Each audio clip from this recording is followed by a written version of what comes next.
أعوذ بالله من الشيطان الرجيم. بسم الله الرحمن الرحيم. بسم اللہ الرحمن الرحیم۔ السلام علیکم ورحمۃ اللہ وبرکاتہ۔ آج بات کریں گے خواب کے اندر سایہ دیکھنے کے حوالے سے، چھاؤں دیکھنے کے حوالے سے۔ تو اس سے پہلے آپ سے گزارش ہے کہ اگر آپ نے ہمارے چینل کو سبسکرائب نہیں کیا تو ضرور سبسکرائب کریں، کیونکہ روزانہ اسلامی فقہی مسائل اور خوابوں کی تعبیرات کے حوالے سے ویڈیوز جو ہیں وہ اپلوڈ کی جاتی ہیں۔ تو امام ابن سیرین فرماتے ہیں خواب کے اندر سایہ دیکھنا، چھاؤں دیکھنا، یہ انسان کے لیے اگر اس سائے سے ڈرا ہے یا سائے کے اندر جا کے بیٹھا ہے تو اس کی بزرگی اور ہیبت کی دلیل ہے کہ عن قریب لوگوں میں اس کا رعب جو ہے اور یعنی اس کا خوف جو ہے لوگوں کے اندر اور زیادہ بڑھ جائے گا۔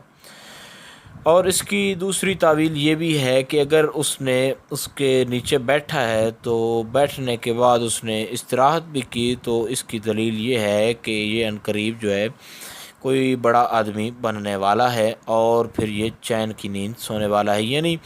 کہ اگر ابھی اس کے مشکلات کے دن گزر رہے ہیں تو عن قریب اس کے دن جو ہیں وہ اچھے آنے والے ہیں، استراحت چھاؤں کے اندر کرنے کا یہ جو اس کی تعویل ہے۔ حضرت ابراہیم کرمانی رحمہ اس بارے میں فرماتے ہیں کہ اگر دیکھے کہ کسی جگہ کے سائے کے نیچے بیٹھا ہے، یعنی یہ سایہ کسی درخت کا نہیں ہے، پہلے جو سایہ تھا وہ کسی درخت کے سائے کے حوالے سے، اور یہ جو ہے یہ ہے کہ کسی دیوار کے سائے کے نیچے بیٹھ جانا، تو یہ اس بات کی دلیل ہے کہ اس کی موت قریب آ گئی ہے۔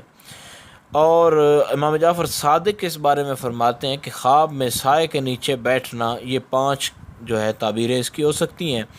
بزرگی انسان کو یعنی جو عزت ہے اور ہیبت یعنی اس کا خوف اور پناہ اور منفعت اور موت ہے۔ امام ابن سیرین مزید اس بارے میں فرماتے ہیں کہ خواب کے اندر چھاؤں میں بیٹھنا یا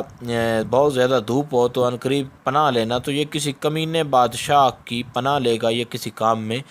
رشوت دے گا، عن قریب کوئی ایسا معاملہ اس کے ساتھ آنے والا۔ اور اگر دیکھے کہ جس کا درخت کے نیچے یا جس دیوار کے نیچے اس نے جا کے اس کے سائے کے نیچے بیٹھا ہے تو وہ دیوار یا درخت اس کے اوپر آ کر گر گیا ہے، تو یہ اس بات کی دلیل ہے کہ بادشاہ جو ہے جس کے پاس جائے گا وہ اس پر بہت زیادہ غصہ کرے گا، البتہ اس کا کام وہ کر دے گا۔ حضرت جابر مغربی فرماتے ہیں کہ اگر دیکھے کہ سایہ جو ہے وہ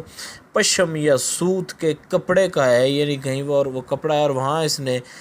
جا کر پناہ لی ہے، تو یہ اس بات کی دلیل ہے کہ ظالم بادشاہ جو ہے وہ اس کا کام تو کر دے گا لیکن اس کو بہت زیادہ پہلے تنگ کرے گا۔ تو امید کی جاتی ہے کہ آپ کو خواب کے اندر سائے کے حوالے سے مکمل طور پر سمجھ آ گئی ہوگی۔ پھر بھی اگر کوئی مسئلہ تو آپ نیچے کامنٹ میں پوچھ سکتے ہیں۔ السلام علیکم ورحمۃ اللہ وبرکاتہ۔